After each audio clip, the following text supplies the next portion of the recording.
At this point, the chair declares this annual town meeting in order. Please stand for the Pledge of Allegiance, ladies and gentlemen. Gentlemen, please remove your hats unless you are a veteran, in which case you can remain covered and render the hand salute throughout the pledge. At this point, the chair recognizes Bella Caldera to lead us in the pledge. I pledge allegiance to the flag of the United States of America and to the republic for which it stands, one nation, under God, with liberty and justice for all. Thank you. Please be seated.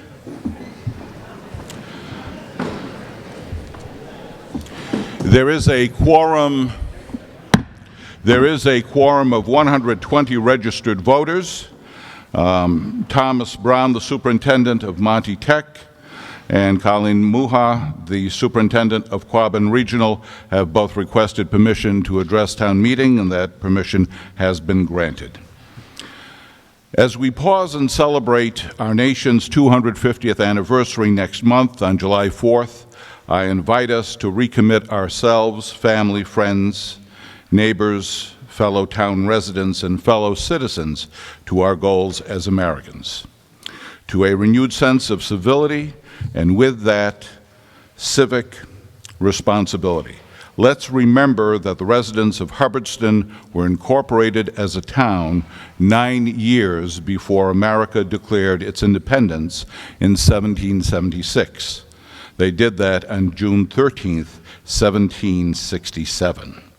That's what we can celebrate again this evening with a quintessential New England contribution to governing, town meeting. Let me see. At this point, I believe we have the housekeeping points addressed.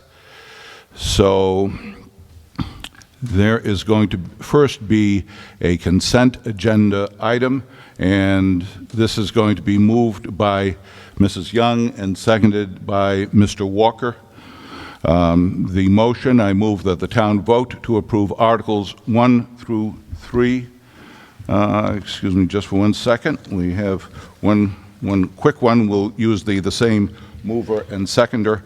The procedural motion, move that the town vote to authorize the moderator to declare any vote requiring a 2/3 vote on a voice vote or show of cards. So this is just procedural. And this is going to require a majority vote. So motion made by Mrs. Young, seconded by Mr. Walker. Is there any discussion on the motion? And the chair hears none. All in favor of the motion, please signify by raising your cards. Thank you. Please lower your cards. Those opposed, signify by raising your cards. And the motion passes unanimously. Thank you. Okay, now we'll go to the consent agenda. Again, motion made by Mrs. Young, seconded by Mr. Walker. I move that the town vote to approve Articles 1 through 3 as printed in the warrant under a consent agenda. This requires a unanimous vote of town meeting. If anyone objects to a single article being included in the consent agenda, we will remove that article from the consent agenda and vote on the remaining articles under the consent agenda. Majority vote required. This requires a unanimous vote of town meeting, and if passed, then we will vote on Articles 1 and 2 as a block under a single vote. If anyone objects to any single article being included in the consent agenda, we will remove that article from the consent agenda and vote the remaining article or articles under the consent agenda. Okay, so this is again for Article 1 through 3. Is there any objection to the consent agenda for Articles 1 through 3? And the chair hears none. And the consent agenda is agreed to. All in favor of the consent agenda signify by raising your card. Thank you. Please lower your card. Those opposed signify by raising your card. And the motion passes unanimously. Thank you. Okay, we are now looking at Article 4. Article 4, motion made by Mr. Walker, seconded by Mr. Perego. I move that the town indefinitely postpone Article 4. This is going to require a second, which has been done by Mr. Perego, and it is eligible for discussion. Is there any discussion on the motion on Article 4? The chair hears none. All in favor of Article 4, please signify by raising your card. Thank you. You may lower your cards. Those opposed signify by raising your card. And the motion passes unanimously. Thank you. Article 5. This is by Mr. Walker, seconded by Mr. Perego. I move that the town, pursuant to General Law, Chapter 40, Section 5B, create a special purpose stabilization fund to be known as the Facility and Utility Capital Stabilization Fund for the purpose of funding facility and utility purchases, maintenance and improvements, and further, that the town transfer the sum of $20,000 from free cash to said fund. Is this going to be indefinitely postponed? Okay. So for Article 5, that is going to be indefinitely postponed. Motion made by Mr. Walker, seconded by Mr. Perego. Is there any discussion on the motion? Any discussion on the motion? The chair hears none. All those in favor, please signify of indefinite postponement. Signify by raising your card. Thank you. You may lower your cards. Those opposed, please signify by raising your card. And the motion, the article passes unanimously. Thank you. Article 6. So that again was to indefinitely postpone. Okay. Article 6, you're welcome. I move that the town take up Articles 6 through 8 under a consent agenda. This requires a unanimous vote of town meeting, and if passed, then we will vote on Articles 6 through 8 as a block under a single vote. If anyone objects to any single article being included in the consent agenda, we will remove that article from the consent agenda and vote the remaining articles under the consent agenda. Majority vote is required. Motion made by Mrs. Young, seconded by Mr. Perego. Is there any discussion on Article 6? Sorry. Yes, please. Please come up.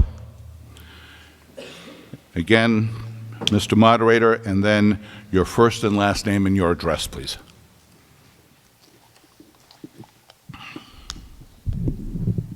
Thank you.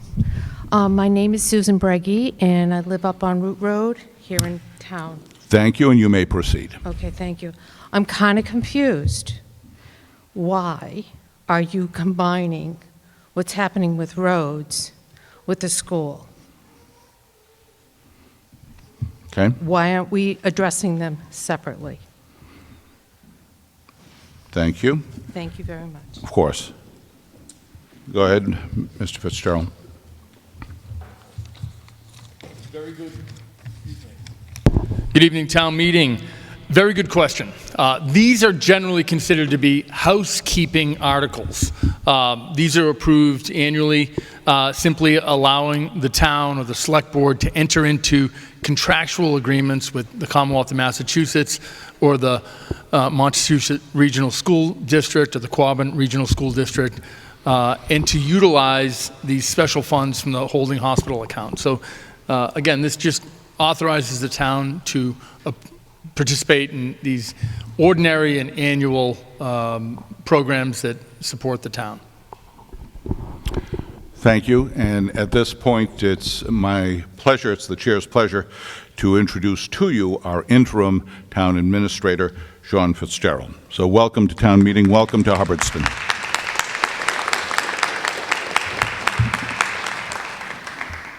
Okay. Any further discussion?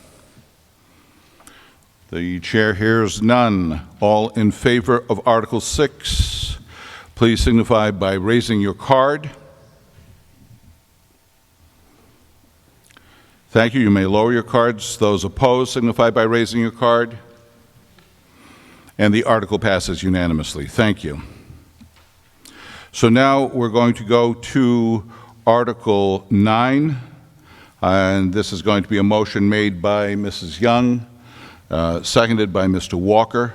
I move that the town fix the maximum amount that may be spent during fiscal year 2027, beginning on July 1, 2026, for the revolving funds established pursuant to Chapter 4, Section 6 of the Hubbardston General Bylaws for certain departments, boards, committees, agencies, or officers as follows. In accordance with Massachusetts General Laws, Chapter 44, Section 53E and a half, as printed in the warrant. Again, motion made by Mrs. Young, seconded by Mr. Walker. Is there any discussion on Article 9?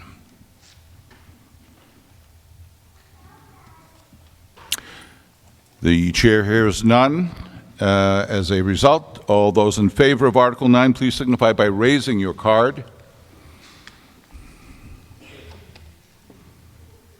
Thank you. You may lower your card. Those opposed signify by raising your card. And the article passes unanimously. Thank you. Article 10, motion by Mr. Walker, seconded by Mr. Perego. I move that the town transfer the sum of $2,298.19 from free cash to pay outstanding invoices from prior fiscal years in accordance with Massachusetts General Laws, Chapter 44, Section 64. And this will require a 4/5 vote.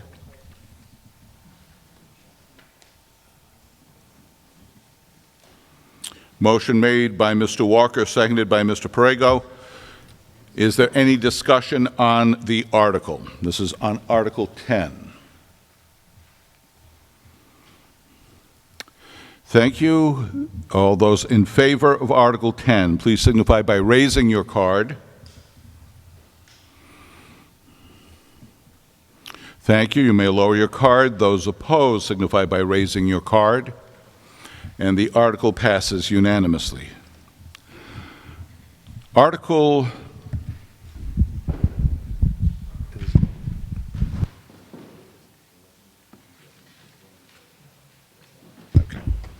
Article 11, motion by Mrs. Young, seconded by Mr. Walker. I move that the town transfer from available funds the sum of X and the balance of X be raised and appropriated in the tax levy to meet the salaries and compensation of town employees and town officers as provided by Mass General Law, Chapter 41, Section 108, as well as the expenses and outlays of town departments and other sundry and miscellaneous but regular expenditures necessary for the operation of the town for fiscal year 2027, July 1, 2026 through June 30th, 2027, as printed in the warrant as Appendix A or as printed in the handout for this town meeting, but not including funding for the Montechusett Regional Vocational Technical School District assessment or the Quabbin Regional School District budget and debt, and further to accept and expend federal and state funds to offset certain salaries, expenses, or outlays, and this will require a majority vote. And the chair is going to ask the question.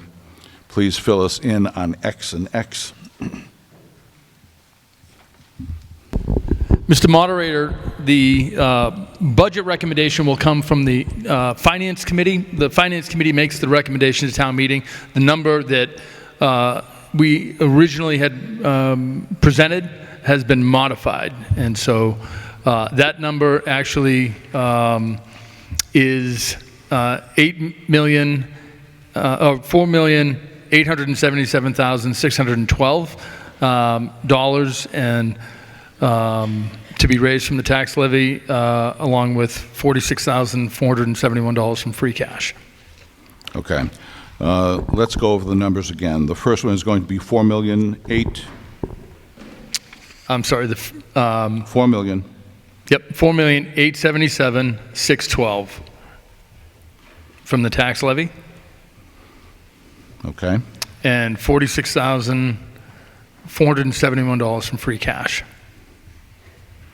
Okay. All right. Okay.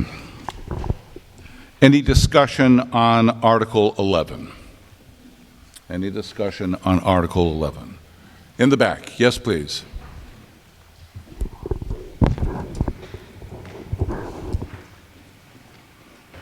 So again, Mr. Moderator, my name is, and your address. Good evening. Please. My name is Susan Breggy, and I live on Root Road here in town. I just have a I'm couple of sorry. questions. One moment, please. I'm sorry. Okay. So the address? Root Road, 15? Yeah. Yeah. And you have her name? Big party later. Go ahead. Anybody wants to come? Okay. When I was going through the paperwork, I see human services a lot. What is that? Human services. Human Services is a budget that supports a lot of the,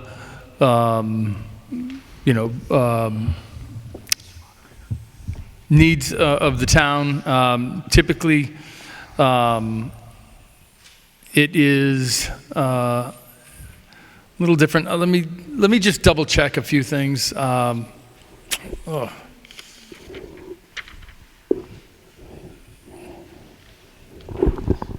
Services. I'm sorry, Seth. Yep. Can you take that? Mr. Moderator, through you. Seth Yes, Knipe, please, of course. Seth Knipe, Chairman of the Finance Committee. Under this Human Resources section, this is basically a line item number of 500 to 599, which is going to include the Board of Health, the Senior Center, Veterans, and that's pretty much encompasses all human services under the town budget. Okay. I'm sorry. Nope. My nope. blood is kind of boiling right now. Okay. Okay. The senior center, I'd like to talk about it a little bit. First, I'd like to thank you all very much for paying me the $250,000 times zero for the newsletter that I've been doing for 6 years. Something I think everyone in this room needs to be aware of. The director of the senior center gets paid for 15 hours a week. She's there more than 15 hours, easily. You also cut the budget for supplies and things like that. I mean, guys, we love the senior center. It's a great place. People are very welcome there. I really wish you would reconsider doing what you're doing. The building needs a new roof. Anybody come in at any time and take a look at the ceiling in the senior center. You could see that it was really taxed this winter. It was a tough winter, and I agree. So that's what I have to say about the senior center, and I'm really sorry if I bored you. I'm sorry. The other question I have is about the debt for $263,000. Is that for the fire truck that they forgot to put into the taxes in 2017? Okay. Thank you very much. Thank you. It's been brought to the chair's attention just to clarify for everyone that with the passage of Article 6, which had passed unanimously, Articles 7 and 8, so 6, 7, and 8 were passed. If you take a look at the warrant, you see that Article 6 is to see if the town will vote to authorize the Select Board to enter into agreements with the Commonwealth of Massachusetts Department of Transportation for the construction and maintenance of public highways for the 12-month period beginning July 1st, 2026, or take any other action relative thereto. Article 7, to see if the town will vote to accept educational grants and aid for fiscal year 2027 to be expended for authorized purposes by the Montechusett Regional Vocational Technical School and the Quabbin Regional School District, or take any other action relative thereto. And then finally, Article 8, to see if the town will vote to authorize continuation of the Holden Hospital account, and the account is identified as 2481-000-5780-0000 for fiscal year 2027 to be used for the purposes specified in the trust fund settlement, or to take any other action relative thereto. Does that clarify it, Councillor, as far as the record? Yeah, I mean, you certainly communicated Right. what the consent calendar Right. was. Okay. Okay. All right. Thank you. Yes, sir.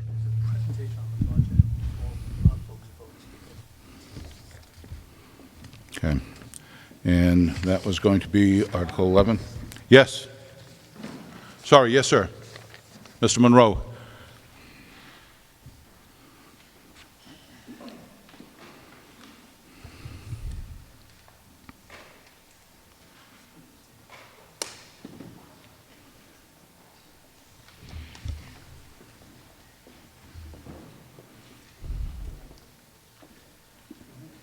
Hello, Mr. Moderator. Christopher Monroe, Grimes Road. Please proceed. Thank you. I enjoyed the moment to build anticipation on the walkover, so I'll make sure to take advantage of that.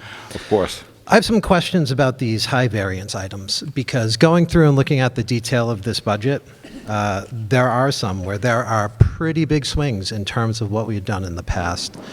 And obviously, there's one in particular that jumps out to me where I would really like to hear the details along the changes for the planning and land use budget. In addition to some of these other items where we're seeing variance of over 50%, I think we really need an explanation in terms of what went on there. Thank you very much. There is going to be a presentation made on the budget on Article 11. And I believe, Mrs. Young, you're moving on that? Yes, second. And is there a second? Thank you. Seconded by Mr. Walker and Perego. Mr. Fitzgerald, are you the individual who's making that presentation? Yes, Mr. Moderator. Okay. I am going to give this presentation in part with the chair of the Finance Committee. Okay. Let's, just to keep it concise and keep it tucked in, we're going to quickly have a vote as far as proceeding with the presentation. We're still going to be holding off as far as the actual budget itself. So moving ahead as far as the presentation, to receive a presentation from the town administrator and the chair of the Finance Committee. Is there any discussion on the motion? This is a subsidiary article dealing with that. Just as far as the presentation, we're not touching anything as far as money. Okay? Any further discussion? Hearing none, all in favor of moving ahead with the presentation, please signify by raising your card. Thank you. You may lower your card. Those opposed, please raise your card. And the motion passes unanimously in an abundance of caution, Councillor. It's been the chair's experience that better keep it tight and tidy. Go right ahead, Mr. Fitzgerald. All right. Well, thank you, Mr. Moderator. And thank you to town meeting members. This has been a difficult budget, and certainly I appreciate the concern about the senior center and the capital needs for the town. I want to start with some good news, and I want to thank the superintendent of the Quabbin Regional School District. Select Board had a meeting about 6 weeks ago where we asked the superintendent to bring Hubbardston's increase from over 5% down to 4%. That required the school district to go back and reset their budget at 3.7%. That was the lowest that we've seen in some time. These increases put a lot of pressure on Hubbardston, but also communities like Hubbardston. Many communities are at their 2.5 levy capacity, and Hubbardston's been there for years and years. This budget was very, very difficult to put together, and I want to thank the department heads that are here tonight and those that care deeply about the town. So let's start with just a little discussion about last year. Last year, the town budgeted $98,000 in free cash, one-time funds, along with $65,000 in tailings from another boiler project to help support the annual budget. That created a significant deficit, but we also missed a $66,000 debt service payment for the town. We also hired an employee mid-year. And so that created over a $300,000 structural issue with the FY26 budget that had to be addressed as we built the FY27 budget. So we wanted to really build a really detailed line item budget. The select board approved a zero-based budget for FY27 that really broke down every line item and function. We wanted to be sure that in this detailed budget we met all the town's legal obligations and considered some creative solutions to long-standing problems. This change really supported a shift from about 120 lines that were as simple as personnel, supplies, or services to a much greater detailed line item budget. This budget included over 300 lines, helped restructure a number of departments. We added a human resources department that helped support a lot of the training and employee support that town employees need, but also a facilities department to put all of the utility costs in one budget and a lot of the technology costs in one budget. But when I put this budget together, I had to cut over $200,000 from department head requests. And so this was not easy, and no budget is easy this year, but we certainly worked hard to balance a budget and put together a very careful budget for Hubbardston. At this point, I'm going to turn it over to the chair of the Finance Committee, because the budget that gets recommended by the town administrator under the town charter is actually not the budget that gets presented to town meeting.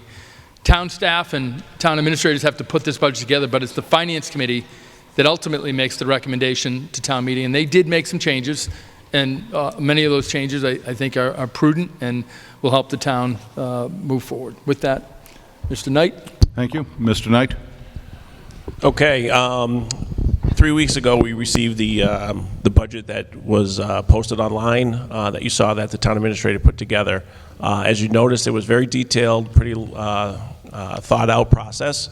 The Finance Committee took it and we cleaned it up and made it into a new workbook, new budget workbook that is easy and clean to follow, and it's numbered based on best practice. So as you can see on the slide above, we pretty much have broken out each department based on account numbers. We've looked at prior year histories. Anything that has nothing in prior year histories, those accounts or those departments were rolled into another larger department. So what you're seeing here is, for instance, legal, human resources, and a few others are now being separated out of some of the other select board purchase services or some various other line items. So now you're getting a more detailed, so each one of those departments then has various account line items under them, which are broken out into much more details with sub-accounts down to $500. So that's when you come down to a zero-based budget. We've looked at every single cost associated with each department, scrutinized that, and put together a pretty complex and laid out budget that will be able to be moved forward. Unfortunately, we did not have enough time to meet with individual department heads to go through their budgets because, like I said, we only had it 2.5 weeks. But the explanation that was detailed in what the town administrator had done, that's the information that we used to do that. As we move forward, there were several changes made, the recommendation by the Finance Committee. More procedural, we moved some money around to better protect the town. We're trying to go into fall town meeting. We moved through a couple articles earlier. You saw some of the articles of use of free cash that we passed over this evening. We're trying to reserve free cash for the fall, just in case we need to cover any shortfalls within the FY26 budget that we are in now. So we're just being cautious and trying to put together a clear budget. Once town meeting is done tonight, we will post this online on the town webpage so you can see a clear picture of that. Thank you. All right, thank you, Seth. When we look at this budget, obviously, the state budget is still in the works. We don't anticipate the state budget to be finalized until mid-July. It puts municipalities at a little bit of a challenge when we estimate revenue. With Hubbardston, we've tried to be really focused on trying to build the financial operations in a very careful way and getting back to basics. Every month, we have to look at expenses and revenue and FY27 to make sure that we're staying on top of our responsibilities. I know the Finance Committee and Select Board are committed to really doing its best to really look at the fiduciary responsibilities it has. The town has close to $1.1 million in back taxes or tax liens. Our new town treasurer has been really focused on trying to get some of those funds back into the town coffers. That shifts a burden to everybody else in the town, and we are looking at ways to help strengthen the town's financial operation. Ultimately, though, there are going to be no easy decisions associated with how to build a more sustainable budget for Hubbardston. I don't believe Hubbardston is going to be able to cut its way to financial sustainability. You have departments that year over year have been reduced and cut. This budget actually does build up a little bit of the support for some of those departments, and I certainly hear the concerns about the senior center. I share those concerns. I do believe Hubbardston should be investing more in some of these core functions. You have an aging population, but we're barely able to make both of these ends meet. We've worked very hard to try to estimate revenues as carefully as we can. We've worked very hard to try to give some of these small departments the support they need. Your police department covers the town 24/7. Many of these shifts, the chief is actually working. You have a absolutely outstanding cadre of dedicated professionals, but they just need more support. We have to continue to look at our costs and contracts in the town budget. There's still work to reconcile a number of accounts, but the town needs economic development, and the town needs a stronger focus on capital planning. All of these things are challenges, but they're also opportunities, and I believe that this budget will help support a greater long-range financial plan for the town. That is my update and report to town meeting, Mr. Moderator. Thank you very much. Is there any further discussion on Article 11? Yes.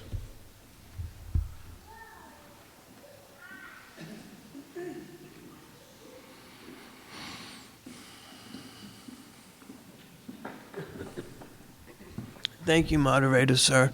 Thank you. Deborah Riley, R-I-L-E-Y, and it's 38 Williamsville Road. If I vote yes for this, are my taxes going up?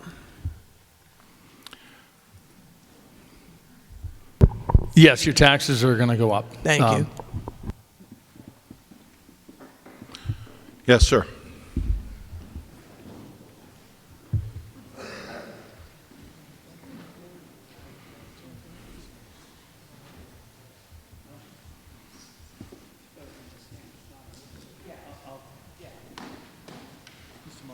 Yes. I just want to clarify, generally, taxes don't just go up if you approve a budget. Taxes are part of how equalized value or your value changes in town. For instance, if the town had a new commercial development, some of the taxes would actually go to the new development, and potentially, even if we approve a budget that goes up by 4%, your taxes might go down.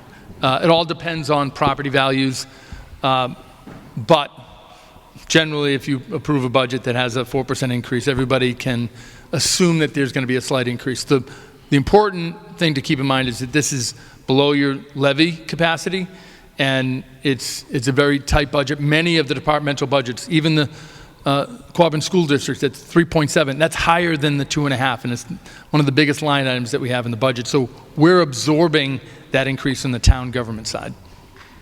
Sir. Thank you for recognizing me, Mr. Moderator. My name is Thomas Bratko, 28 High Street. And a couple questions. You may proceed. Yeah, a couple questions I have. I was a bit disappointed that we didn't have a copy of the budget here today. Normally we have it, and it's not accessible. I did look at it briefly online, but I would really ask in future meetings that they provide copies of it at the meeting. There was two things that stuck out in my head about the budget. One, the insurance costs went up threefold, I guess. I don't have a budget, so I can't remember the exact numbers, and I'd like to see an explanation for that. And then an explanation why they cut the highway department's budget by 20-something, 24,000. These guys work really hard all winter long, and I just can't understand why you continue to cut their budget. Thank you, sir. Mr. Fitzgerald? Thank you, Mr. Moderator. We had to cut a lot of lines. A lot of the lines were actually shifted. In the highway department budget, we shifted all of the utility costs to the facilities budget. And so you really have to reconcile a number of the departmental budgets. When we built a new facilities function, we're going to have the plan is to have the highway director manage the facility function as well. But there were lines in the highway department that were cut, and a lot of those reductions were made to try to balance the budget. No salary lines were cut. In fact, the wages were supported, the contractual wages were supported, but there were reductions that were made. And unfortunately, part of that is just trying to balance a budget. The thought was the town can actually address some of those responsibilities through the capital plan later on this summer and into the fall to help address some of the capital needs for the town. I will say, I think the highway department does a fantastic job for the community. I travel through dozens of communities to get here, and during the winter, it was clear to me Hubbardston's very, very fortunate.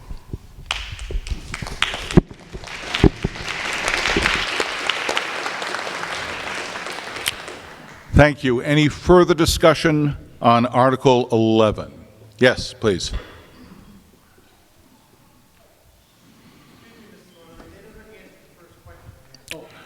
I'm sorry, please. Are you talking about the property insurance? Yep. So the town had a number of losses this past year, and so we have claims that get adjusted. We had an accident with one of our trucks. We had some property and casualty damage with storms, and that experience translates into higher premiums. It's one of the contracts that we have to look at in the ensuing fiscal year to see if we can actually get a better value. These are the things that happen when you run a multi-million-dollar enterprise. That said, insurance contracts, whether it's property and casualty or health, it's all based on experience. And this past year, our experience was not that great. Thank you. Please.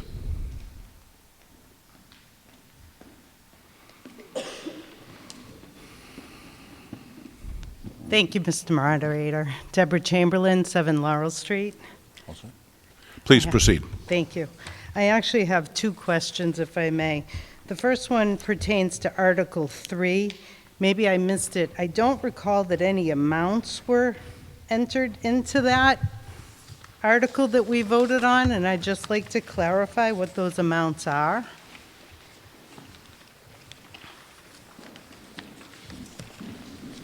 Go ahead. Deborah, thank you. I really appreciate when people read the warrant. That's a plug.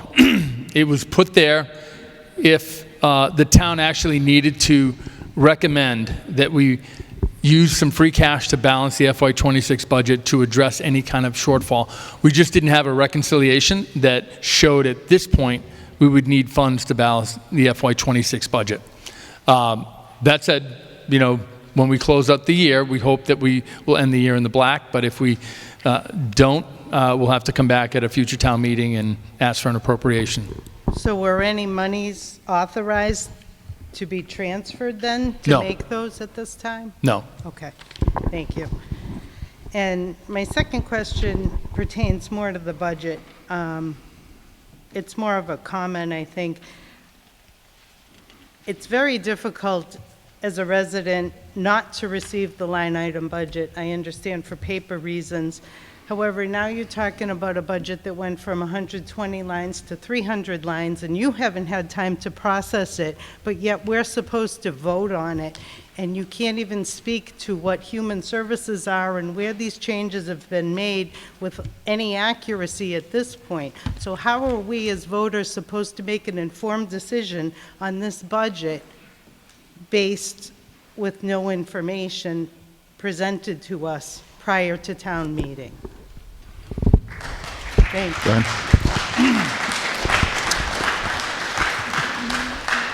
So, through you, Mr. Moderator, Yes. look, I appreciate the concern that folks don't have information. There are over 520 lines in the new budget.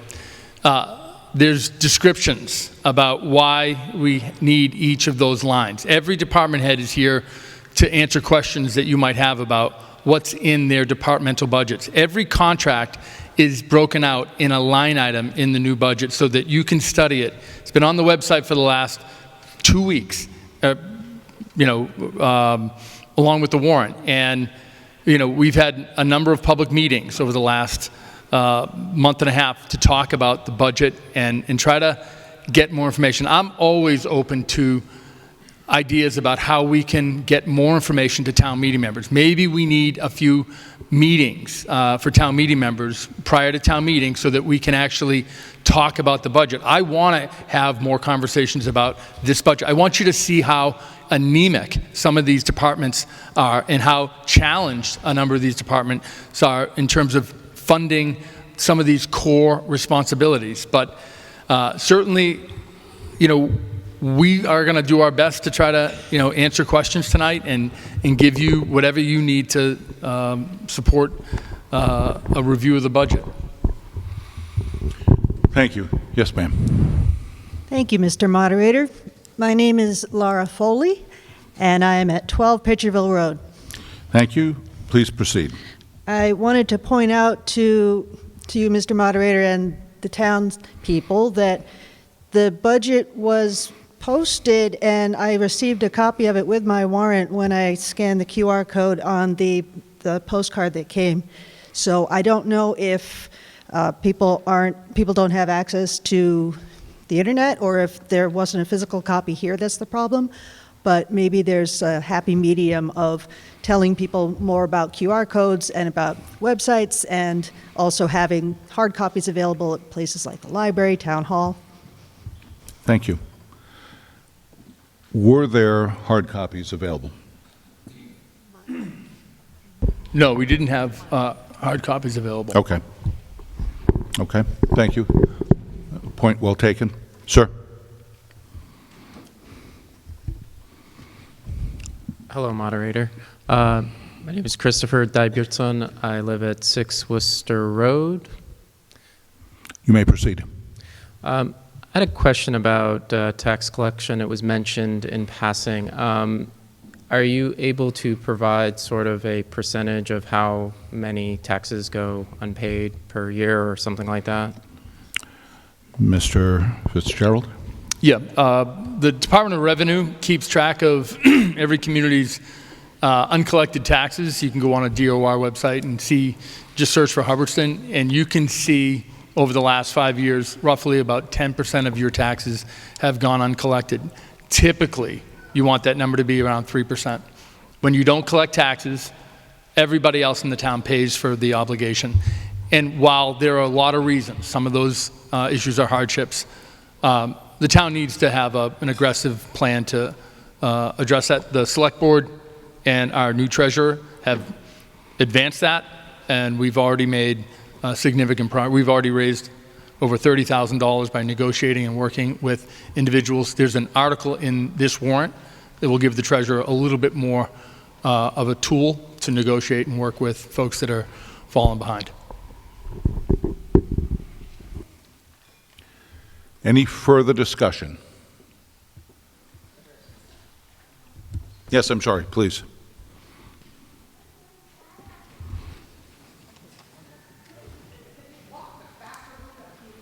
He's building anticipation.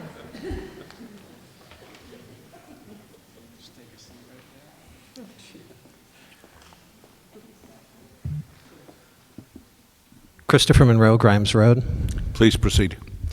So I'm a little concerned about some of the things I'm hearing here tonight. And specifically, I keep hearing repeated, if you have any questions, just ask. We're here on them. We started out this session by me asking, can you take us through some of these high variance items? And we've not come back to that. And more so, the fact that I'm here asking about what's going on with the planning and land use item should be raising some flags with the townspeople who are about to vote on this. So I reiterate my request. Thank you. Please. Yeah. Thank you, Mr. Monroe.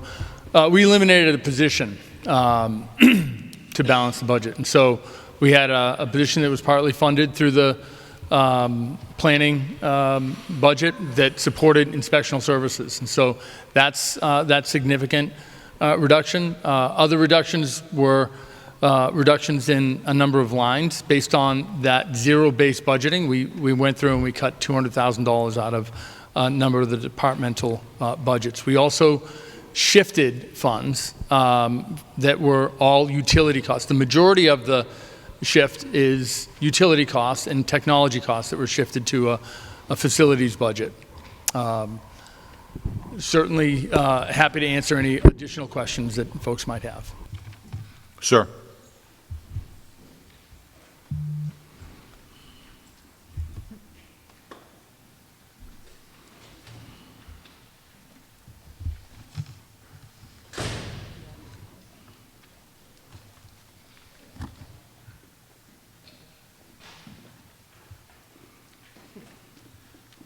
Thank you again, Mrs. Moderator. Yes, sir. Thomas Bracco, 28 High Street. It's a question, is this meeting actually, this budget actually legally be able to vote it on this evening, since we were not provided copies of the budget to look at? And the second question, I'm sure town council could answer as well. If we all vote no, what will happen then? Thank you. Town council? Mr. Moderator, through you, if you don't vote a budget this evening, you're going to be back here before July 1st for another special town meeting to vote a budget. You have to have some form of a budget. It doesn't have to be a perfect budget, but you need a budget by July 1st. Yeah, but we could do that. Well, you certainly could. Well, then we would be an informed voting on the budget. Right now, we have no idea what we're voting for on the budget. But I've always thought the town meetings, you were supposed to be provided with a copy of the warrant and the budget. I have not been able to see that. It was not, I thought I would see a copy here tonight, but we've not seen one yet. Mr. Moderator, through you. Proceed. My understanding is that the budget and the warrant were posted online within the statutory time frame, and as a result of that, the budget is properly before the town meeting this evening for a vote. But copies of the town budget were not available at the town office if someone wanted to pick it up. Not everyone has a computer or anything like that. Go ahead, Councilor. Thank you, Mr. Moderator. Again, through you, the budget was posted online. It's appropriately posted. It's ready for a vote this evening, at this town meeting. I just recommend to everyone at this meeting not vote for the budget, have them get copies for it, and have another town meeting. Thank you. Thank you, sir. First time, yes, sir. Thank you, Mr. Moderator. Michael Foley, 12 Pitcherville Road. I'd just like to make a statement to the town council and town administrator, Mr. Moderator. Please. That in the past, common practice has been that a printed copy of the budget was available along with the warrant when you checked in, so that we could all go line by line, sometimes ad nauseum, sometimes ending up here until 10:30 at night going through the budget. I think had that been done, we would not be having as much pushback. I'd like for you guys to consider that for the next time. Thank you. Thank you, sir. I'm sorry. Would you be able to wait, Ms. Chamberlain, just for one moment, sir? You're speaking for the first time. Thank you.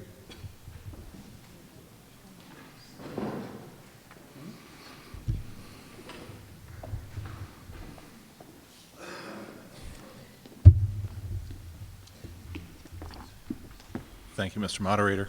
Kevin Morris, 1 Mare Meadow Lane. Thank you, Ms. Morris. Do we have that? You may proceed. Town administrator noted that. Sorry. Town administrator had noted that over $200,000 were cut in order to propose this budget. I see in the debt service line item an 85% variance of plus $120,000 roughly. Can you explain kind of like why that increase, what it's going to be used for, what it does to change the town's overall debt position, why that variance this year? Thank you. Again, through the chair. Go ahead, Mr. Fitzgerald. Sure. Good question. You know, the town approved a number of capital articles last year at your town meeting, so that new debt service had to be added to the budget. This was a brush cutter and a truck, and so we also had to include a fire truck the town missed. And so the debt service budget for the town was updated in detail, and so we included all of the debt the town should raise. There's a specific requirement to pay the debt. We have, Hubbardston has no long-term debt, but we have short-term debt, and that was increased to meet all of the needs for the town. Anyone wanting to speak for the first time? Go ahead, please. Thank you.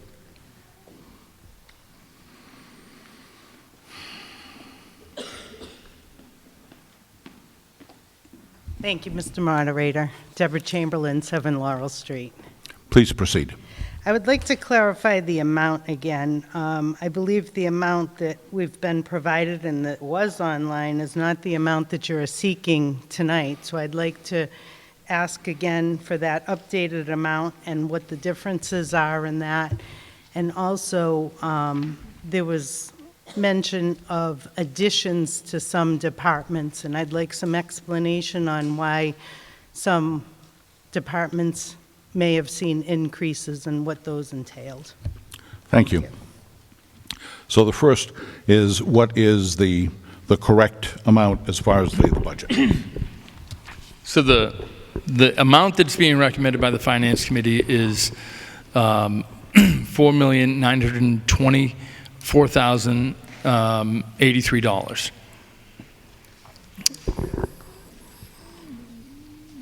The amount that is to be raised for taxes is $4,877,612, along with $46,471 from free cash. Okay. And the second question, as far as those departments that received an increase, is that correct, Mr. Chamberlain? Okay, thank you.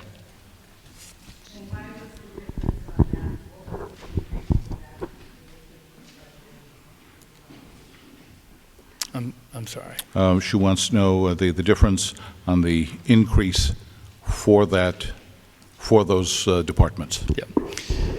So there were a number of changes in the town budget that included transferring of employees from Select Board Department to the Town Administrator's Department. So that included ensuring that that employee was in a department that was providing direct supervision.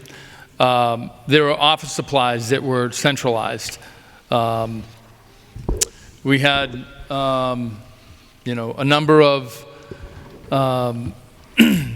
increases in budgets, small budgets for community programs and civic recognition. We had an increase in the police department budget. We increased the police department budget by a full-time employee in FY26, and so we increased a number of lines to help support that full-time employee. We created an HR department budget that included funds for limited funds, $500 for an HR audit, funds for employment pre-screening and advertising. We also, included an information technology budget that broke down a number of specific contracts under IT. The town clerk's budget was increased by 10%, simply to take care of elections that are going to occur in this fiscal year. Every year, the town clerk's budget is based on a number of elections. Some years it goes up, some years it goes down. Number of budgets were level funded. I'm just stepping through. The facilities budget is a new budget, but as I mentioned earlier, it includes all of the utility costs along with HVAC, maintenance, and pest control for all town properties. Fire department budget is up by 3.8%, includes contractual increases and a number of shifts in cost. A significant $15,000 was shifted to the facilities budget. Inspectional services is level funded at $51,000.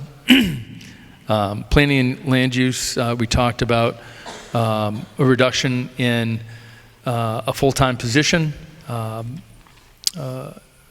There were a number of reductions for services that ultimately were part of reductions to try to balance the budget. That was a $1,615 reduction. But we did try to add some additional support. Emergency management was increased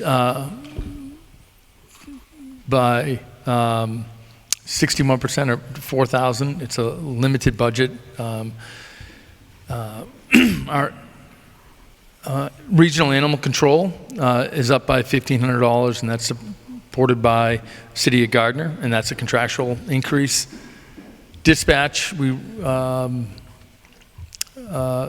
recommending a budget of $125,000. Ultimately, the budget came in at $157,000. 2 years ago, the town had a contract with the Central Mass Dispatch at $125,000, and working with the select board and police chief and fire chief, we looked at ways that we can bring that number down to try to balance a number of the financial responsibilities that we had. Both chiefs had concerns about long-term being part of that regional dispatch. We met with a number of other communities that can provide that service at $125,000. The regional schools are up by, Quabbin is up by 4%.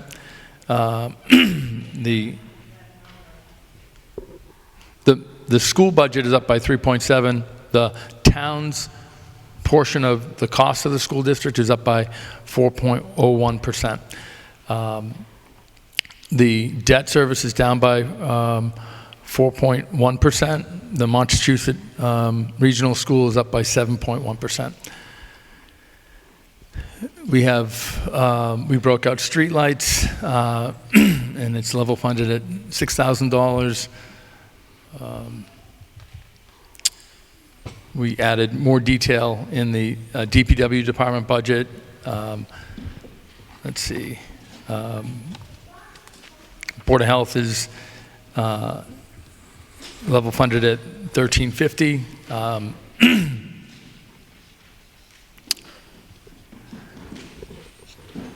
Senior Center has a reduction of $2785, again, shifting some costs to utilities. Veteran Services is at $11,916. That's a 51% increase, and that's a regional service that we get through City of Gardner. Library is actually down by 7.6%, but if you add the funding in the utility budget, they're actually up by close to 8%. Recreation is down by 25%, by $1,250. Historical Commission is up. We put $200 in that for the first time. Undistributed expenses are up by 7.8%, and that's basically the debt and the insurance and county retirement. Worcester County retirement is up by 8.3%. And we're seeing a number of debt service lines go up. The question earlier was about the number of debt service projects that we have funded over the last couple of years. Those projects include a school roof at $102,000, a fire truck from 2017 at $37,667, a fire tanker at $25,239, a DPW dump truck at $10,135, and a DPW mower at $11,147. Those are the that's a walkthrough of some of the ups and downs in some of the departmental budgets. Again, if you go to the town website, every one of the lines has 2 line item descriptions. There's a couple of sentences in each one of the lines that give you more insight into why those lines changed, why we were asking for the funds to justify the expenses. Anything that says CBA in the line, collective bargaining agreement, is where your contractual costs are. It took a lot more time to build that level of detail, to build a budget that has line item justifications.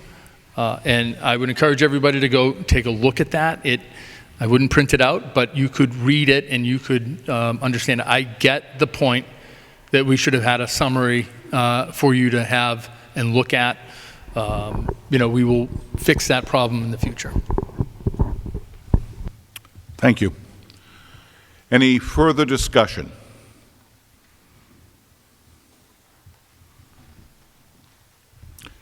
The chair hears none. All in favor of Article 11, please signify by raising your cards. Thank you. You may lower your cards. Those opposed, please signify by raising your card. The chair will count 1, 2, 3, 4, 5, 6, 7, 8, 9, 10, 11, 12, 13, 14, 15. Thank you. You may lower your cards. Thank you. And Article 11 passes. Article 12. Not for that one, ma'am. That required a majority vote. Okay, Article 12, I move that the town raise and appropriate the sum of $450,000 for the Montechusett Regional Vocational Technical School District assessment for fiscal year 2027. This requires a majority vote. Mr. Williams, I need a motion on that. I have the second. Mr. Williams moves, seconded by Mr. Perigo. Any discussion on the motion? This is, again, for Monty Tech. Any discussion? Sir. Thank you, Mr. Moderator. My name is Trent Rector, 115 New Templeton Road. Thank you, Mr. Recker. Could you just explain how the sum is calculated? Is it by student? Do you want that, or do you want to yield to Mr. Brown? Mr. Brown?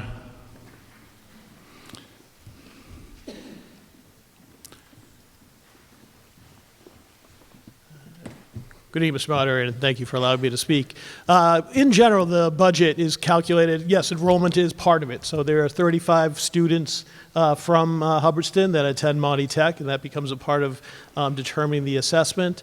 The most impactful element, though, for this year, for Hubbardston in particular, is the calculation by the state of the Chapter 70 fund, of how they give that money out. Part of that is a required minimum. The assessment for Hubbardston this year went up $31,000. $28,000 of that $31,000 was the required minimum that the state determines. That's not a Monty Tech. They don't get to determine that piece. So yes, whereas there was an increase, and I appreciate the administrator talking about a 7% increase, that 7% increase is including the state's kick of the additional required minimum. Monty Tech's budget itself, the overall budget, only went up 2.53%. So just to let everybody know. Thank you, Mr. Brown. All set? Sir? Yeah. Thank you. Any further discussion on the article? The chair hears none. All in favor, please signify by raising your cards. Thank you. You may lower your cards. Those opposed, please signify by raising your card. And the article passes unanimously. Article 13, I move that the town raise and appropriate the sum of $6,895,048 to pay its share of the Quabbin Regional School District budget for fiscal year 2027. This will require a majority vote. This is moved by Mrs. Young. I need a seconded by Mr. Williams. Thank you. Is there any discussion on this article? This is Article 13. Yes, sir.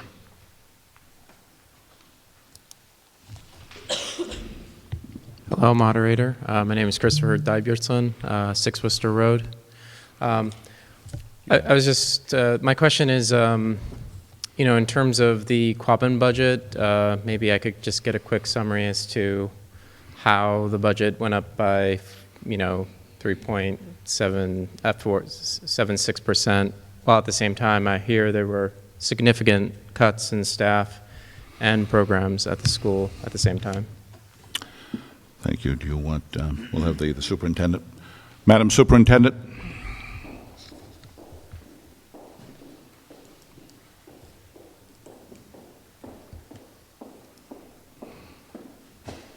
Thank you. Colleen Muha, Superintendent, Quabbin Regional. I just want to start with a little bit of statement that I think will help answer the question. So the Quabbin Regional School District continues to take great pride in our learning community, and we strive to provide strong educational opportunities for our students. It's hard to imagine tonight, but just a few hours ago, there were 283 students moving about the halls here in Hubbardston Center School. In the past 2 years, when it came to town meetings, and if you followed our budget, we've worked really hard to create specialized programs for our diverse learners. These programs have allowed us to keep our own students in district. They've resulted in better outcomes for our kids and cost savings. We are seeing academic increases coming out of COVID. It's been slow, but our district data at this point is very positive. As a district, our students express diverse interests, including for advanced course offerings and our programs that include more hands-on learning and allow for students to graduate with industry-recognized credentials so they can get jobs right out of high school. Unfortunately, state and federal funding continue to provide significant challenges as we will not receive promised funds or recommended funds in the way of Chapter 70, Title I, IDEA, and Rural School Aid as examples. Therefore, the FY27 budget includes significant reductions in everything from supplies and materials to staffing. The Quabbin Regional School District team has gone through and renegotiated contracts and interest rates. There are 21 staffing positions that have been cut in tonight's budget, which we reduced one final time just 2 weeks ago. So I thank you for that question. 21 positions have been reduced. It is due to increases in everything from insurance, oil, transportation, but also, and if any of you, I don't know, I should know the answer to this, but I've been doing articles in the Barry Gazette. I don't know if any of the people in Hubbardston read the Barry Gazette, but we've tried to keep everyone abreast of what's happening at the state and federal level. So school districts are receiving decreased funds. Does that answer your question? Yes. Can you break down the... Go ahead. Yes. Could you break down the layoffs? I'm happy to. Mr. Foley, if the chair may, Mr. Foley wants to know if there can be a breakdown as far as the layoffs. Yeah. How many teachers, how many Right. administrators, et cetera? Okay. Absolutely. So I want to be clear because this is always confusing in a school district. 21 positions have been eliminated. Sometimes due to retirements of existing staff, we don't lay off 21 people because we're able to transfer them into a different position. So I want to start by answering the question of the 21 positions, and I have that for you. So there are 6 academic teachers, 1 custodial position, 1 technology position, 4 permanent subs, 3 support staff, 2 administrative services, and 4 specialized instruction positions. Thank you. You're welcome. Thank you. Do you want me to stay? Just in case. Thank you. Mr. Foley? Okay. Thank you. Any further discussion? And the chair hears none as far as Article 13. All in favor of Article 13, please signify by raising your card. Thank you. Please lower your card. Those opposed, please signify by raising your card. The chair will count 1, 2, 3, 4, 5, 6, 7. Any changes? 7. Thank you. You may lower your cards. 7 opposed. Thank you, and the article passes. Article 14, I move that the town raise and appropriate the sum of $52,959 to pay its share of Quabbin Regional School debt for fiscal year 2027. A majority vote is required. Moved by Mrs. Young, seconded by Mr. Walker. Is there any discussion on the article? And the chair hears none. All in favor of the article, please signify by raising your card. Thank you. You may lower your card. Those opposed, please signify by raising your card. And the article passes unanimously. Thank you.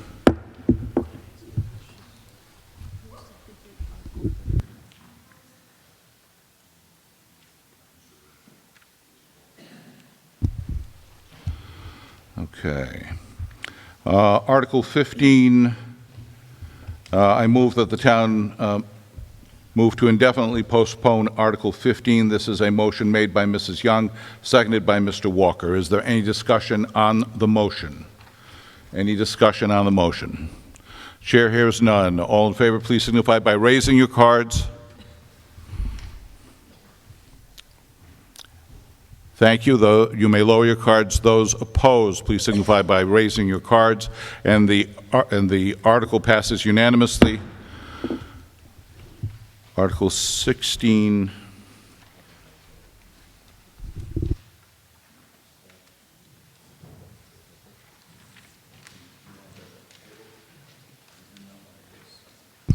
Okay, Article 16. I move that the town transfer the sum of $30,000 from the PEG Access and Cable Related Fund for the purpose of funding salaries, benefits, committee stipends, and other operating and project expenses of the Hubbardston Cable Advisory Committee for fiscal year 2027. This will require a majority vote. This is moved by Mr. Perego, seconded by Mr. Walker. Is there any discussion on the article? Please.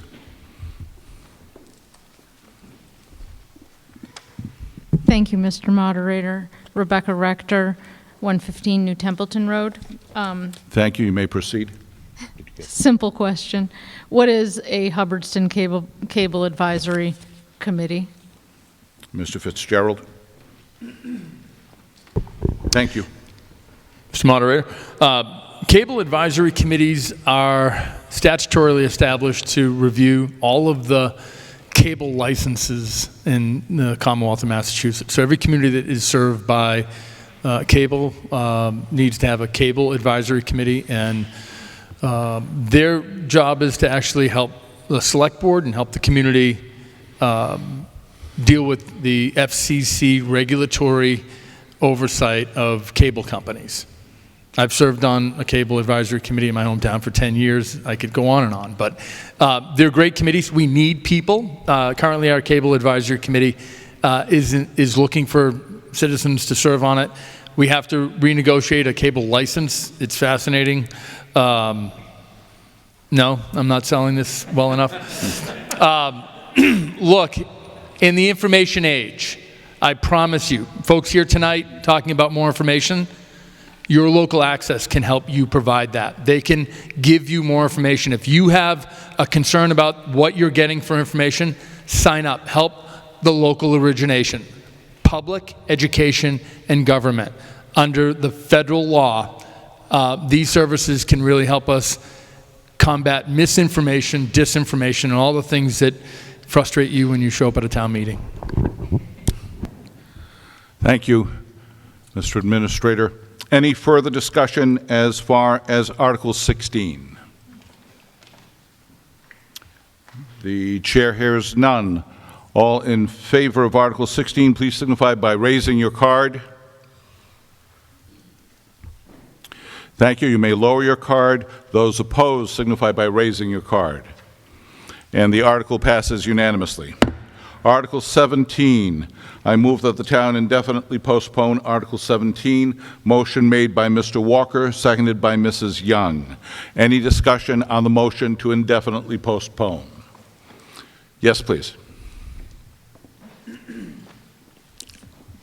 Thank you, Mr. Moderator. Rebecca Rector, 115 New Templeton Road. When we continually vote to postpone discussion on something, are we making a special town meeting more likely? Yes. Valid question. Thank you. Any further discussion? Chair hears none. All in favor of Article 17, please signify by raising your card.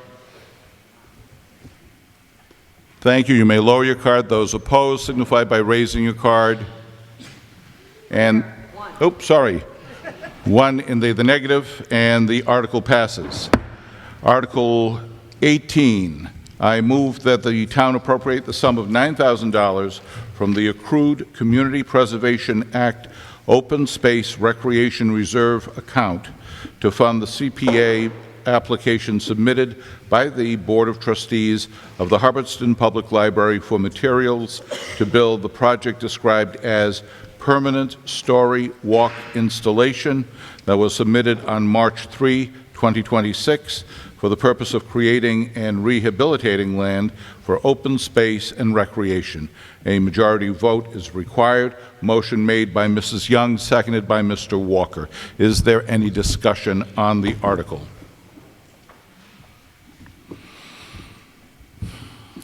Chair hears none. All in favor of Article 18, please signify by raising your card.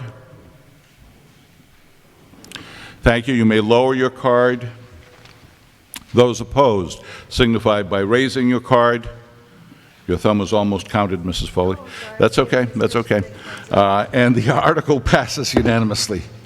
Thank you. Article 19, I move that the town appropriate to or reserve from the Community Preservation FY 2027 annual revenue the amounts recommended by the Community Preservation Committee for committee administrative expenses to set aside from the Community Preservation Fund annual revenue for later spending for historic resources, community housing, and open space recreation, and to set aside funds for the undesignated reserve as printed in the warrant under Article 19.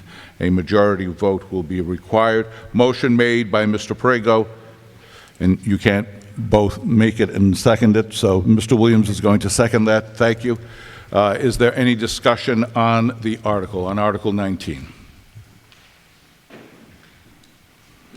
The chair hears none. All in favor of Article 19, please signify by raising your card. Thank you. You may lower your card. Those opposed, signify by raising your card. And Article 19 passes unanimously. Article 20, I move that the town raise and appropriate, transfer from available funds, or borrow the sum of $6,320 for the purpose of funding the projects outlined in the Open Space Committee plan as printed in the warrant under Article 20. This will require a majority vote. I'm sorry, motion made. Go ahead. I thought you have to identify a specific funding source. You addressed several in your motion. Very good. The chair is going to recognize Mr. Walker, who is going to be moving, and the seconder, and then we'll recognize the member of the board who will identify those funding sources. Thank you. So motion made by Mr. Walker, seconded by Mrs. Young, and now as far as the funding sources.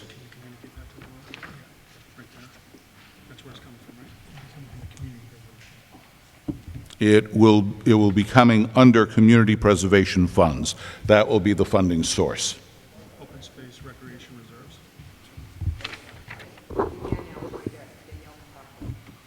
Please. When you say community preservation funds, you don't mean CPA funds? Or do you mean CPA funds? Okay. Sorry. That's Hello, okay. Mr. Moderator. Good evening. I'm Danielle Arikellian from 36 High Street in Hubbardston. Thank you. You may proceed. So when you are seeing community preservation funds, what do you mean by that? It's the It's the funds in the Open Space Recreation Reserve. Okay, but it's not coming out of CPC No. funding? Okay. Any further discussion on Article 20?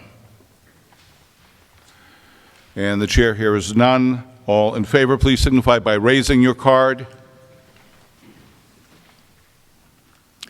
Thank you. You may lower your card. Those opposed, signify by raising your card. And the article passes unanimously. Article 21 has been removed. Article 22, I move that the town amend the zoning bylaws by striking Article 4, Sections 4.1 through 4.14 in their entirety and inserting a new Article 4, Sections 4.1 through 4.8 as printed under Article 23 in the warrant. This will require a two-thirds vote. Motion made by Mrs. Young, seconded by Mr. Perego. Is there any discussion? Mr. Monroe.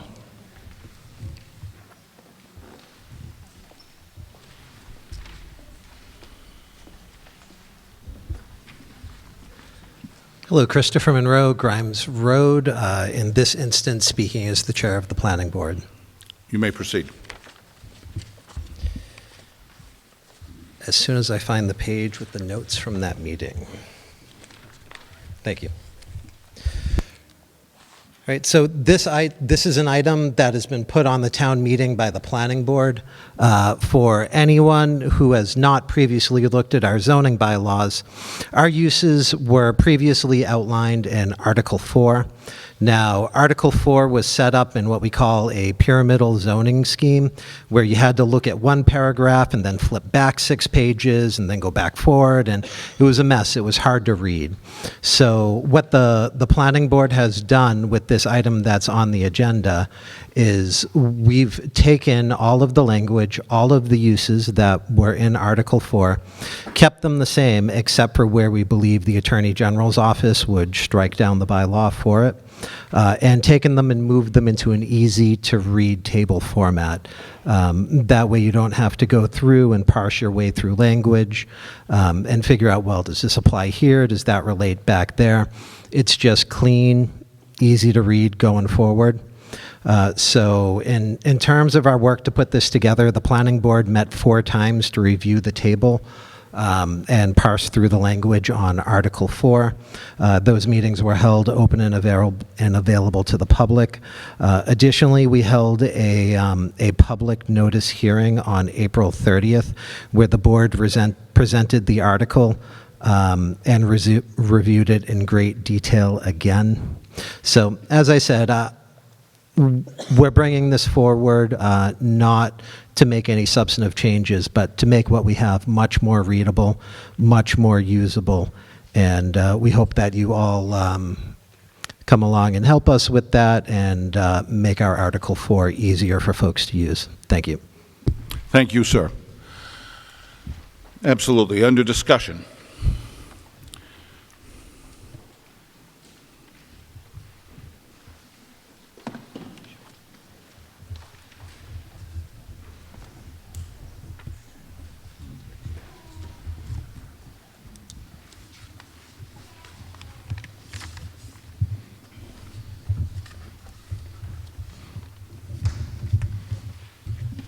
Thank you, Mr. Moderator. Yes, sir. Thomas Bratko, 28 High Street, again. There was one thing on the use changes which I think is a new use that they had on here. Let me just find it. It's, hold on a minute. I'll speak properly in a minute. Okay, on be the page 10 here, sales rooms and yards. Yeah, sorry. Sales rooms and yard sales for farm equipment. It says they can be allowed in a residential district without any oversight. That seems to be new. I couldn't find that anywhere in the old thing, and that's a commercial use. I don't believe that that business should be allowed in residential areas. Certainly not without a special permit. So I would like to make a motion to this to change that to from a yes to a no.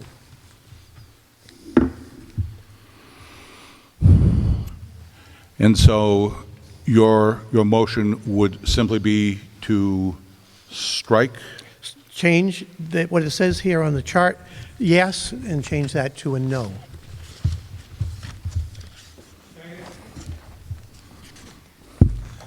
I mean, my thinking of if someone wanted to put a big farm store like Padula Brothers or Hearns or something on Hale Road or Root Road or any one of these roads, they'd be stuck with it, and there's nothing anyone can do about it. I'm not sure if it was an oversight, but this is a change from the current bylaws. Do you happen to have a page number to reference that so that the clerk can? Page 10. Page 10. Item down.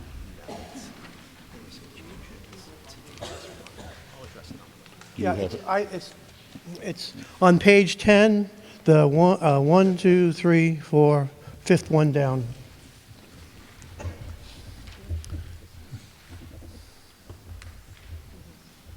You have that? Okay.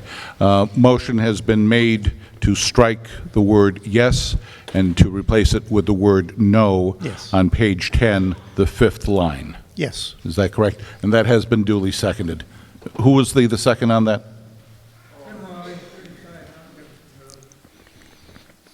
All set? Okay. Thank you. Did you want to speak to your amendment? Well, I've already spoken to it. Okay, I'm good. In that case, Mr. Monroe? Yes, to speak to that and to the history. So this particular language was discussed and debated before the board with the consultation of our town planner. And the issue that we ran into is that sales rooms and yards for the sale of farm equipment or the sale of farm equipment, if it's done as an ancillary usage or an accessory usage, is now a protected use in Massachusetts. So we had made a decision as a board to avoid possible issues with the Attorney General's office or potential blue penciling, to just go forward and have that as a use that is protected there because of the modern interpretations of the Davis amendments. Okay.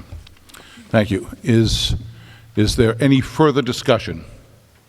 Can I rebut that first? First time. First time on the amendment. Go ahead, please. Bella Caldera, 12 Simon Hill Road. Please proceed. Well, Hubbardston is and always has been a farming community. You just drive around and you see how many people have tractors and other farming equipment. At one time, I had 2 tractors. Well, this kind of allows us to resell our tractors from our own front yard, I would think. Thank you. Go ahead, sir. Just to rebut both of those things, people can sell their own tractors, and they can even sell 3 or 4 tractors if they want. What this article is saying, and what this is saying here, you can open a commercial business in a residential area, like a Hearns Equipment or Padula Brothers or any of these major places, without any, by right, without any oversight whatsoever. You can still, by Massachusetts law, sell anything you want at your house, but you're not allowed to do it. This would allow it to be done on a larger scale of commercial business. Right underneath it, they have an article, one of them that says, sales room of yard sales for contractor equipment. There's not a heck of a lot of contractor equipment, difference between contractor equipment and farm equipment. And yes, I am a farmer, and we own the big farm in the center of town here, okay? I just don't think that you're gonna have tractor trailers driving down Ragged Hill Road or Hale Road, delivering all this stuff and with tons and tons of people on it. What it's saying here, all I'm saying is what it's saying here is that type of commercial business would be allowed in a residential district if this is approved with a yes. And I urge people to protect their own homes and vote no.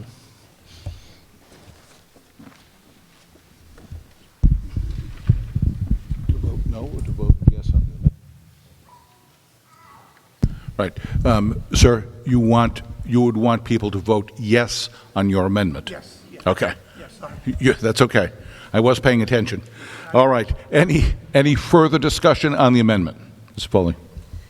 Yes, sir. Thank you, Mr. Moderator. Laura Foley, 12 Pitcherville Road. Please proceed. Could you please be more explicit? We have 4 categories. We've got residential agricultural, town center, commercial, and light industrial, all of which say yes. Could you please specify which ones are in the proposal to change them to no? Yeah, I missed that. Sorry. Yeah. I would also. I'd like to change the amendment to include the town the town center district to be no as well. If you have a big commercial business in a commercial district, that's fine. But please don't put it in a residential district. And I'm a farmer. I'd love to have a place I could go, but it should not be on a small residential town. The roads can't handle it, and I don't think the people are going to be happy with it. So where is Town Center District located as far as the chart? Second one over. Item over to the right of the yes. So right of Is this the. making sense to you? Okay. No, that's okay, as long as it makes sense to you. Okay. All right. So what is the first column? First column being residential, agricultural, second being town center district. Yes. Is that correct? Yes, thank you. And without objection, this will be dealt with as a friendly amendment. Who was the second again? Yes. No problem with that? Thank you. Okay. Thank you very much. So again, this is going to be to change in the chart the residential, agricultural, and the town center district, okay, from a yes to a no. If you support the amendment, please signify by raising your card at this time. Please signify by raising your card. This is on the amendment only. Thank you. You may lower your card. Those opposed, please signify by raising your card. And the amendment carries. Thank you. The amendment is adopted. Continuing on the article itself, is there any further discussion on Article 22? Please. Mrs. Terigny.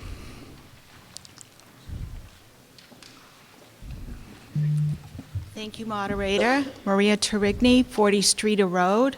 Thank you. You may proceed. I have a question on page 9, the individual business, professional office, or political campaign offices. It's not allowed in the residential area. Is that in the current bylaw that we're changing?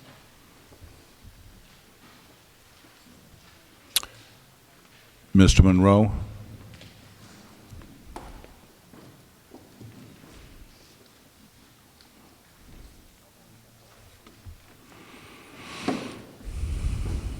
Let me pull out the old version here.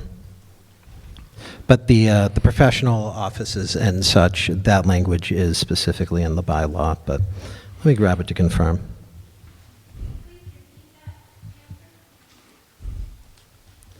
The underlying language was in the previously existing Article 4, but I'm just grabbing that right now as we're here.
And this represents one of the challenges out of the bylaws as they were previously existing.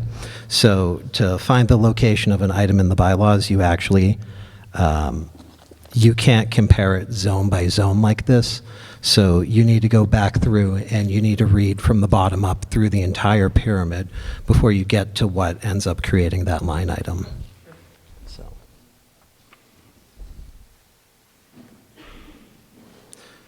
So yes, professional offices, individual businesses are specifically mentioned for the town center and for the commercial district, but not mentioned for the residential agricultural.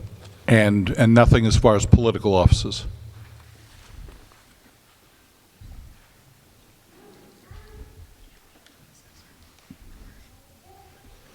It's listed in the previous bylaws as campaign offices, but to the same effect. Okay. Was that satisfactory?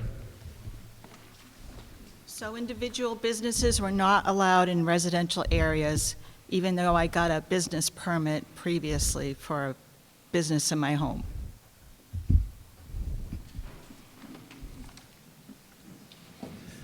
So zoning and business licensing are two separate different matters. Our zoning as it currently is debatably far too restrictive for businesses in the home. There's actually a bylaw that says that businesses in the home can't have more than one non-related person working there, which really challenges the reality of the world since COVID.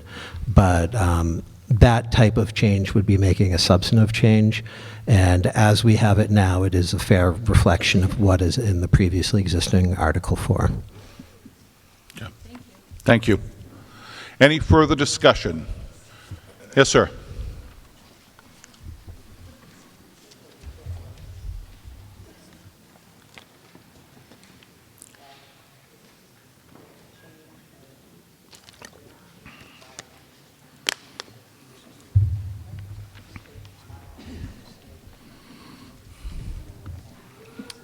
Mr. Moderator. Paul Lindberg, 23 High Street. Thank you, Mr. Lindberg. So on page 8, the large-scale solar photovoltaic installation under residential agricultural, it says yes.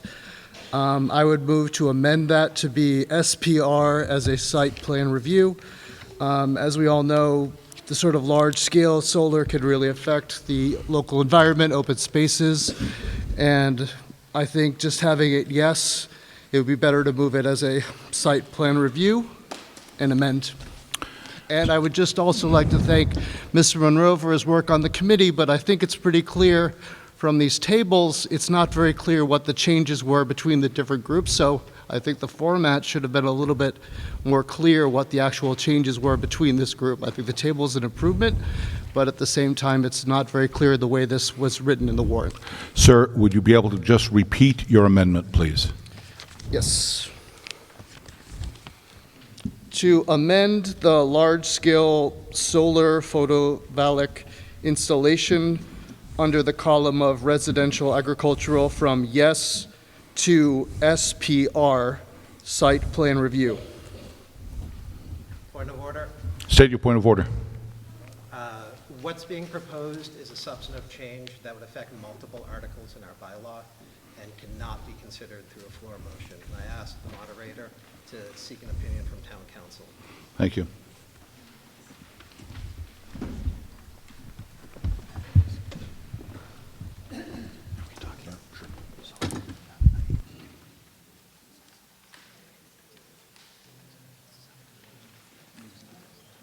Put that one in the agenda, because you have item 3, which has...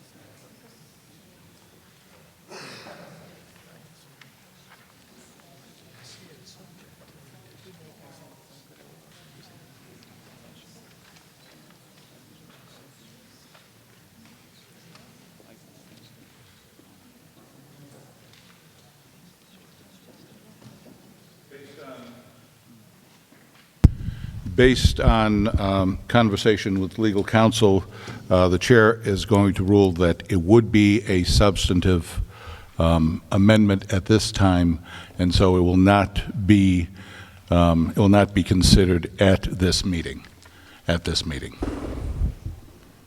Counsel, is that? Yes. Okay. All right, just to make that clear. Yes, sir. Thank you. Tom Bratko again. I think what Mr. Lindberg was talking about is the large-scale solar photovoltaic installation is, yes, could be allowed, but it also has a reference number 3, which refers to the town bylaw. I think what we're thinking here, what the thinking is that if you look at that, this occurs again, if you want to look at it, this occurs again on page 10 on the grid scale battery energy storage system, okay, where tier 1 says yes, it's allowed, but then you go back to 3, which is a footnote, which is actually the town bylaw for that. But if you look on the next one here, it's tier 2 with a grid scale battery. They have the PB, SPR, and ECIA under that. I think by telling people looking at this chart, they say, well, yeah, it's allowed, but it actually is not. And I would think we would want to make it more consistent that all of these things, when someone looks at this chart, they would say, okay, tier 1, okay, I need a special permit, instead of having to go to number 3, which is, and go through our whole whole bylaw. So I think it's really more of a semantic sort of thing, but I think it's not a substantive change because we already have the law in place. Thank you. Comment on it? Yeah. Mr. Monroe. The subsequent article that is referenced by the footnotes there, subject to Articles 20 and 23, are separate articles that contain things such as design standards, technologies, things like that. Those bylaws have been independently passed by the town. Those articles have been independently passed by the town. after going through numerous rounds of floor debate at town meeting. So to bring them up and relitigate them in any way here would be inappropriate. Additionally, the Attorney General's office has made some really strong statements in terms of what is acceptable and what is not acceptable, and we're already threading the needle on our grid-scale battery energy storage bylaw and our solar bylaw. Even as it is, we may have problems in the future as the state seeks to take over more control of regulating those things and take it out of town hands. Thank you. Any further discussion? Yes, sir, Mr. Robinson.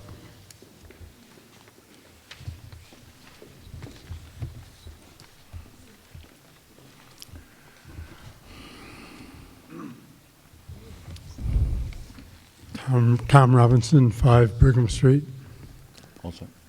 Thank you. You may proceed.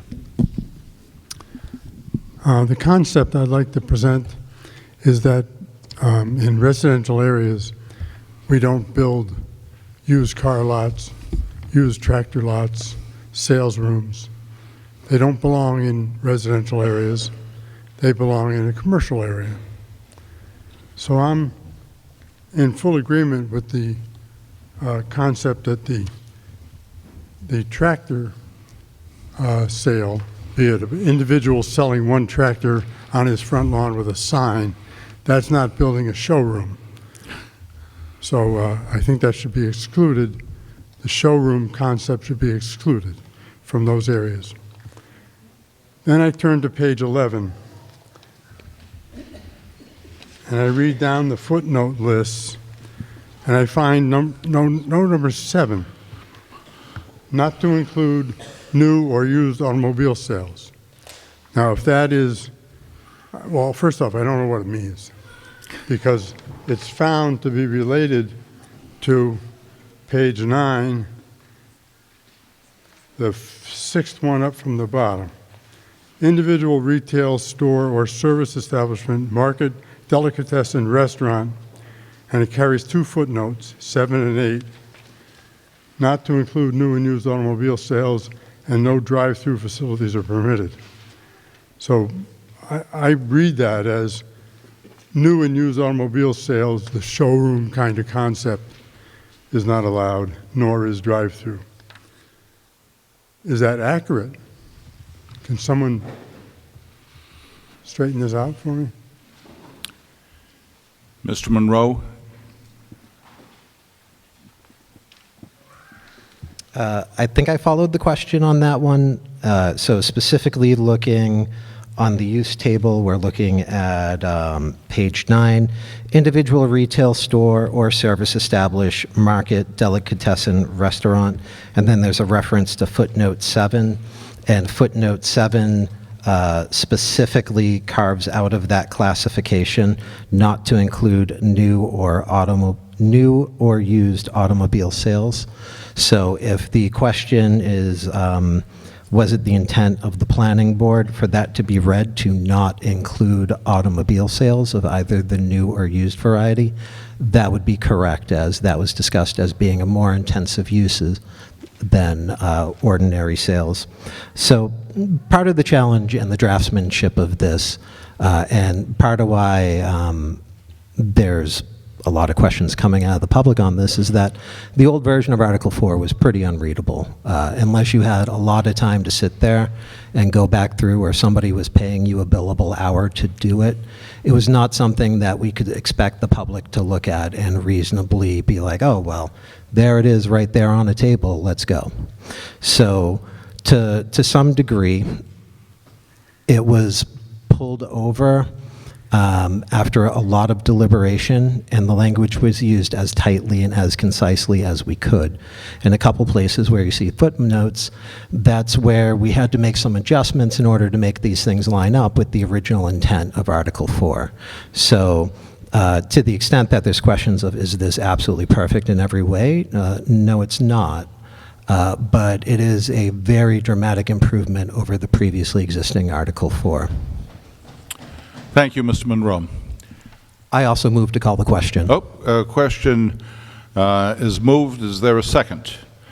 Call the question, move to an immediate vote. Question has been seconded. All in favor of the previous question signify by raising your card. This is calling for an immediate vote. Okay? Two-thirds, right, requires two-thirds. Thank you. You may lower your cards. Those opposed to calling the question, please raise your card. In the chair's opinion, two-thirds having voted in the affirmative, the question is called. We're now proceeding to an immediate vote on Article 22 as amended.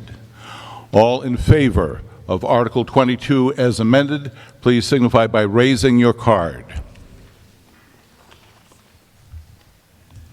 Thank you. You may lower your card. If you are opposed, please signify by raising your card. The chair will count 1, 2, 3, 4, 5, 6, 7, and there are 7 opposed, and the article passes as amended with two-thirds. At this point, the chair was given information that was not correct as far as Article 21. So we now are going to revert back to Article 21, and we don't have a maker or a seconder as far as Article 21. Article 21 is the one that was referenced by the town administrator to give the town treasurer additional tools, I think you had said, right? As far as her office. Motion made by Mrs. Young, seconded by Mr. Williams. We now will proceed with Article 21. Article 21. Let me see how long. Yes, sir. Oh, wonderful. Okay, great. Thank you. I move that the town amend its general bylaws, Chapter 4, Financial Year and Finances, by adding a new Section 7, Tax Title Payment Agreements, consistent with Mass General Law, Chapter 60, Section 62A, as printed in the warrant under Article 21, with Paragraph C, to include the percentage of 15%. This will require a majority vote. You want? I'll read the article. I'll read the article. To see, so this is the entire article, to see if the town will vote to amend its general bylaws as indicated, Chapter 4, Financial Year and Finances, by adding a new Section 7, Tax Title Payment Agreements, consistent with Mass General Law, Chapter 60, Section 62A, as follows, or take any other action relative thereto. Section 7, Tax Title Payment Agreement Bylaw, pursuant to the provisions of General Law, Chapter 60, Section 62A, the treasurer shall have the authority to enter into written payment agreements with persons entitled to redeem parcels in tax title on such terms and conditions as the treasurer may determine in the treasurer's reasonable discretion and in accordance with General Law, Chapter 60, Section 62A. All payment agreements shall comply with the following minimum requirements. A, the payment agreement, typo there, that should be shall as opposed to shalt. Shall have a maximum term of 10 years, provided, however, that nothing therein shall preclude the taxpayer from completing payments of the amount owed within a shorter period of time. B, the payment agreement shall require a minimum payment of 10%. That one is staying 10% of the amount needed to redeem the parcel at the inception of the agreement. The payment agreement shall include a waiver of 15% of accrued interest on the amount of the tax title account if the parcel meets any of the following criteria. The parcel is an owner-occupied residential property, the tax title account balance is less than $5,000, or C, the outstanding interest exceeds the outstanding principal.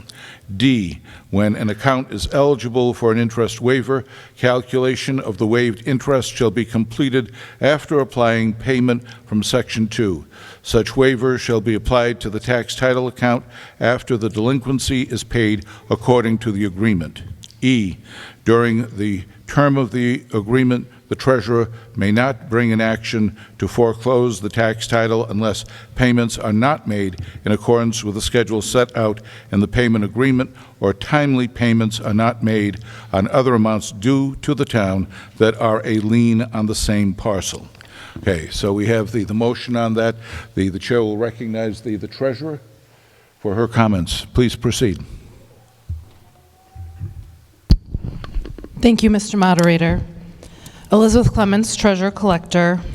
So the tax title laws have recently changed.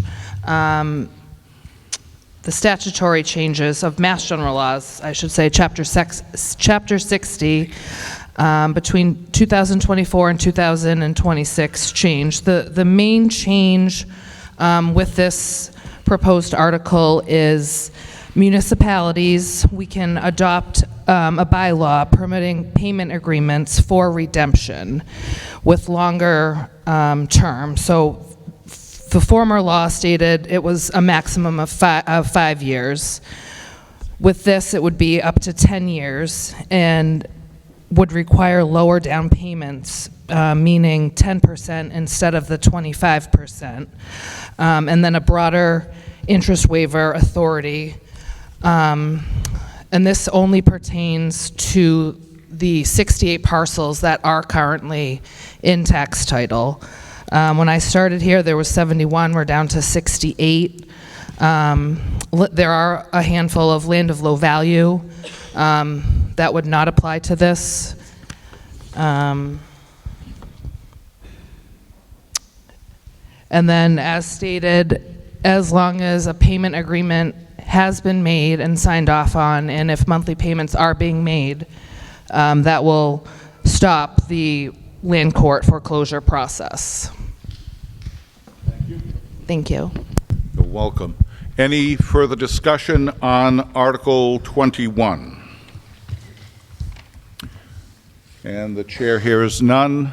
All in favor of Article 21, please signify by raising your cards. Thank you. You may lower your cards. Those opposed, please raise your cards. And Article 21 passes unanimously. We have a presentation by Carrie Sacramone, who is the chair of the Building Complex Committee. So if you'd like to take the microphone, and please proceed with your presentation. Thank you, Mr. Moderator. You are welcome. Carrie Sacramone, 96 Hale Road. I'm going to turn this way now. I just wanted to come and just give everybody an update on what we've been working on since we purchased 48 Gardner Road. Things have started to get kind of exciting as our plans are coming into shape. So let's see.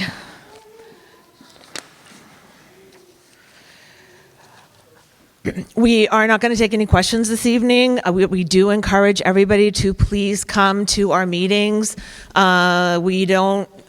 might meet a couple of times a month, or we meet once a month, so please just make sure you're checking if you do want to come and hear what we are doing.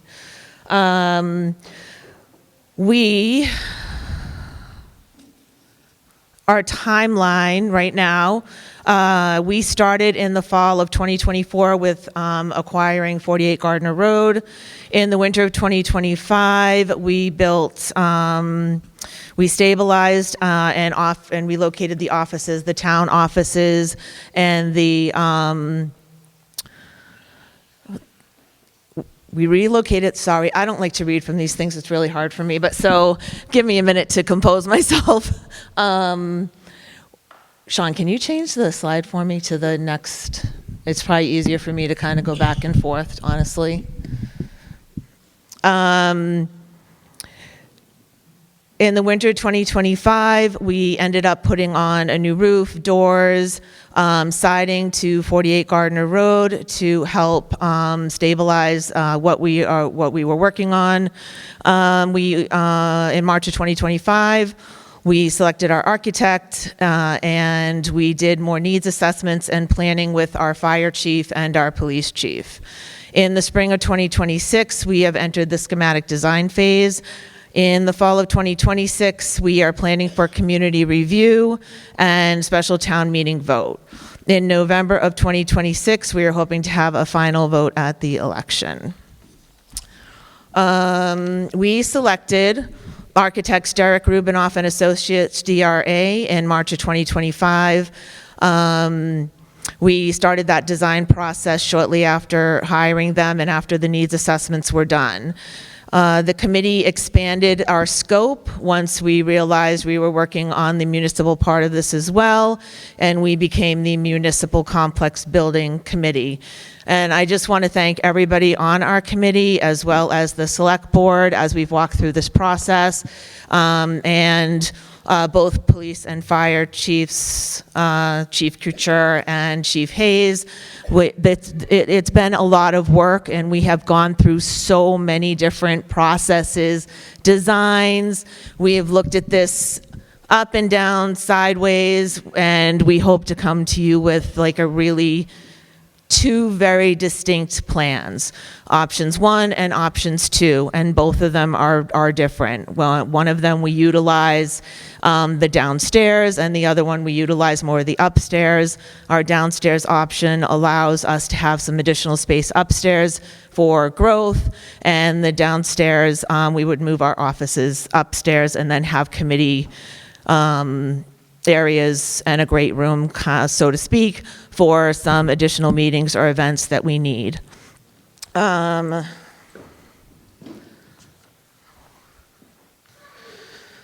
see. It's late, so I'm trying to go fast.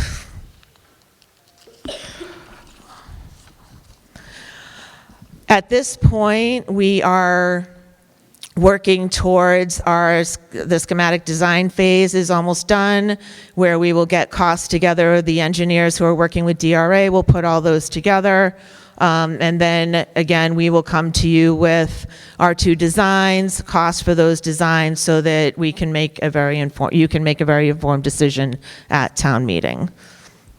And I think that covers it, because it is late and I have to go to the bathroom.